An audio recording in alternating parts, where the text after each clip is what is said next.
Hey friends, it is a cold night down here in South Georgia, perfect for chili. So I'm browning up 2.5 pounds of ground chuck that I found at a local market, farm raised beef. Can't wait to try it. I've taken half a bag of bell peppers and onions. I think it's called bell pepper trio. I'm going to brown, once my meat is almost done, I'm going to add those bell peppers in and let them get soft with it. Add 1 large can of petite diced tomatoes and a large can of tomato sauce.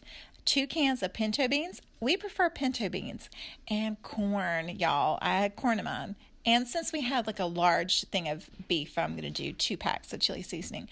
Do you guys add corn to yours? I don't know why, but I've been cooking it for 23 years and I always add corn and bell peppers and onions. So good.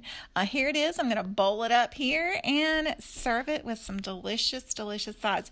Do you guys like do you put sour cream and cheese on yours? I love sour cream and cheese on mine, and I love either cornbread or some plain old Fritos.